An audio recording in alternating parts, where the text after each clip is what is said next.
మనమందరం ప్రతిరోజు ఉదయాన్నే తినే టిఫిన్ చట్నీ ఒక పావు స్పూన్ నూనెతోటి చక్కగా మంచి రుచిగా పచ్చివాసన లేకుండా కూడా బయట తిన్నంత రుచిగా రావాలంటే ఒకసారి అయితే ఈ పద్ధతిలో ట్రై చేయండి. మామూలుగా ఆయిల్ వేసేసి ఫ్రై చేస్తాము. అలా కాకుండా మన కారంకి సరిపడా చిల్లీసు కొద్దిగా ఒక హాఫ్ గ్లాస్ వాటర్ వేసుకొని ఉడకబెట్టుకోవాలి. తర్వాత పల్లీలు డ్రై రోస్ట్ చేసుకోవాలి. లో ఫ్లేమ్లో డ్రై రోస్ట్ చేసుకొని ఇంకా బాగా వేగాలంటే కొద్దిగా ప్యాన్లో ఉప్పు వేసి ఫ్రై చేసుకుంటే పచ్చివి వేగినవి అలా తినడానికి కూడా రుచిగా ఉంటాయి. ఇక చిల్లీస్ మొత్తం కూడా బాగా బాయిల్ అయ్యి కలర్ కూడా చేంజ్ అయినప్పుడు స్టవ్ ఆఫ్ చేసి నీళ్లు ఉంటే డైరెక్ట్గా అలా గ్రైండ్ చేసుకునేటప్పుడు యూస్ చేసుకోవచ్చు.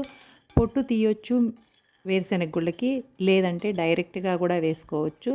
ఇష్టపడని వాళ్ళు చల్లారిన తర్వాత పొట్టు తీసేసి వాడుకోవచ్చు. పల్లీల్ని వేరే ప్లేట్లోకి తీసుకొని ఇప్పుడు అదే ప్యాన్లో ఒక స్పూన్ జీలకర్ర, ఒక రెమ్మ కరివేపాకు వేసుకొని డ్రై రోస్ట్ చేసుకోవాలి. ఎక్కడ ఆయిల్ అయితే యూస్ చేయట్లేదు. జీలకర్ర మంచి వాసన వచ్చేంత వరకు వేయించుకొని స్టవ్ ఆఫ్ చేసి ఇప్పుడు మనం వేయించుకున్న పల్లీలు, ఉడకబెట్టిన పచ్చిమిర్చి, వాటర్ ఉంటే వాటర్తో సహా యాడ్ చేసుకొని రుచికి సరిపడా ఉప్పు, ఈ కరివేపాకు, జీలకర్ర కూడా యాడ్ చేసుకొని చింతపండు అవసరం లేకుండా గ్రైండ్ చేసుకుంటే మనకి చట్నీ రెడీ అయిపోతుంది. ఈ రోజుల్లో చాలామందికి గ్యాస్ట్రిక్ వల్ల చింతపండుని అవాయిడ్ చేయడానికి ట్రై చేస్తున్నారు. బట్ ఉదయాన్నే బ్రేక్ఫాస్ట్లో మాత్రం చట్నీలోకి అలవాటు ప్రకారం చింతపండు వేసేస్తారు. అవసరం లేకుండా వేయొచ్చు. ఇక తర్వాత పోపు పెట్టేసుకొని ఆ పోపులో మనం చట్నీ వేయకుండా జస్ట్ మనకి అలవాటుగా పోపు వేసుకోవడం, ఆ అలవాటు మిస్ అవ్వకుండా పోపు వేసినట్టు తెలియడం కోసమే దానిలో చట్నీ వేసేయకుండా ఈ పోపు గింజలు తీసుకెళ్ళి చట్నీలో వేసి మిక్స్ చేసుకుంటే పచ్చివాసన ఉండదు, రుచి తగ్గదు. వీడియో నచ్చితే తప్పకుండా లైక్ చేయండి. Thanks for watching.